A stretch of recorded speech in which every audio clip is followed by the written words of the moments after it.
Right now, in the Middle East, something is moving. Not just armies, not just politics, something deeper.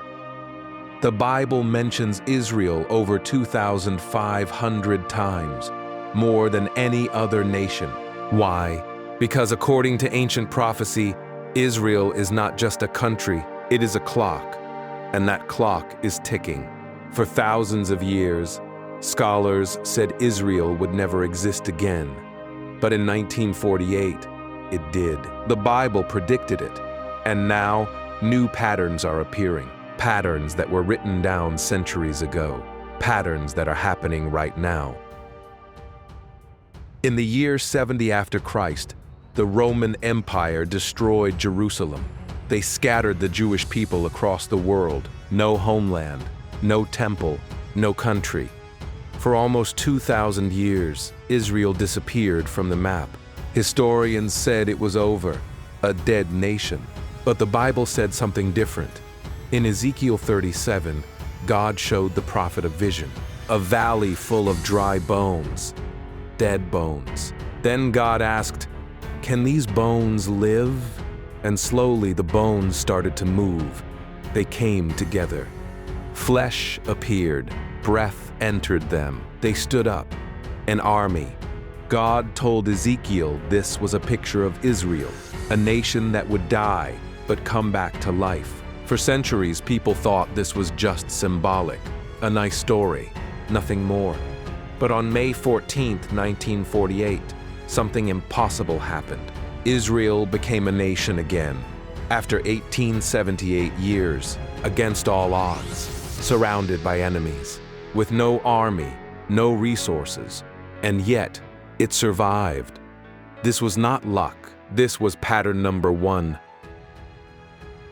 But the return of the land was only part of the prophecy. There was something else, something even stranger, the Hebrew language. For almost 2,000 years, Hebrew was a dead language. Nobody spoke it in daily life. It was only used in religious texts, like Latin, a frozen in time. But in Zephaniah 3:9, the Bible says, "Then I will restore to the peoples a pure language, that they all may call on the name of the Lord." In the late 1800s, a man named Eliezer ben Yehuda had a crazy idea. He wanted to bring Hebrew back. People laughed at him. They said it was impossible. You cannot revive a dead language. But he did it anyway. He raised his son speaking only Hebrew. He created new words for modern things: cars, telephones, computers, and slowly it spread. Today, over 9 million people speak Hebrew. It is the only language in human history to be fully revived from extinction. The Bible said it would happen, and it did. This is not coincidence. This is pattern number 2. When Jewish people started returning to the land in the early 1900s, they found a wasteland. The soil was dead. The hills were bare, swamps filled with disease. Mark Twain visited in 1867. He wrote that the land was desolate and unlovely. He said nothing could grow there. But Isaiah 35 says something strange.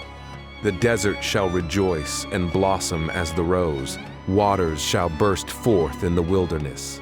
This seemed impossible. The land had been cursed for centuries, but the people started planting. They drained the swamps. They built irrigation systems. They brought water from the north, and something miraculous happened. The desert turned green. Today, Israel is one of the top exporters of fruits and flowers in the world. They grow oranges in the Negev desert. Roses bloom where there was only sand. Forests cover mountains that were bare rock.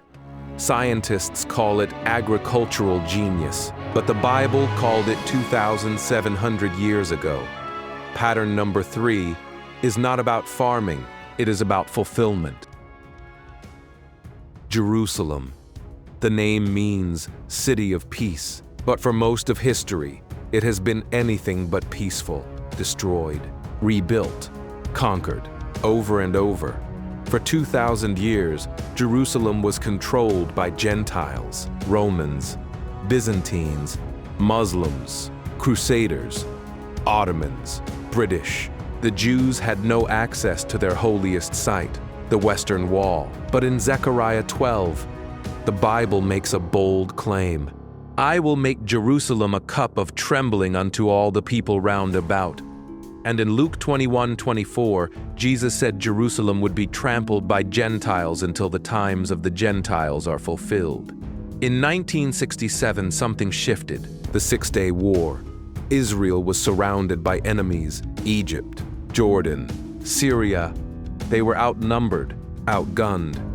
Most expected Israel to be destroyed, but in 6 days, Israel won. And for the first time in 1897 years, Jerusalem was back in Jewish hands. Soldiers wept at the Western Wall. Grown men broke down crying. They knew this was not just a battle, it was a moment. A biblical moment. Today, Jerusalem is the most contested city on earth. Every nation watches it.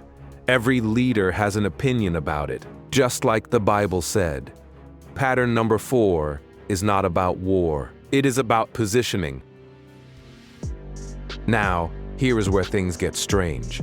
All these patterns are not separate. They are connected. A nation reborn, a language revived, a desert blooming, a city reunited. All of this happened in less than 100 years. For 2,000 years, nothing. Then suddenly, everything. The Bible does not give us exact dates. It gives us signs. And in Matthew 24, Jesus was asked, "What will be the sign of your coming and of the end of the age?" He gave a list. Wars, earthquakes, famines, false prophets. But then he said something specific. Now learn this lesson from the fig tree. When its branch becomes tender and puts forth leaves, you know that summer is near. In the Bible, the fig tree is often a symbol of Israel. Jesus was saying, watch Israel. When it comes back to life, pay attention, because something is close. Today, Israel is surrounded. Tensions rise. Alliances shift. Ancient enemies gather. But this is not about predicting war. This is about recognizing the pattern. The Bible was clear. Israel would return, and when it did, the world would enter a new season. So what does this mean for you? It means we are living in a unique moment in history, a moment the prophets wrote about, a moment many did not think they would see. Whether you believe or not, the patterns are undeniable. Israel is here. The prophecies are unfolding. And the question is not if something is coming. The question is, are you paying attention? If this video opened your eyes, hit that subscribe button. Share it with someone who needs to see this. And leave a comment. What pattern stood out to you the most? Let's talk about it. Thanks for watching, and remember, the Bible was clear.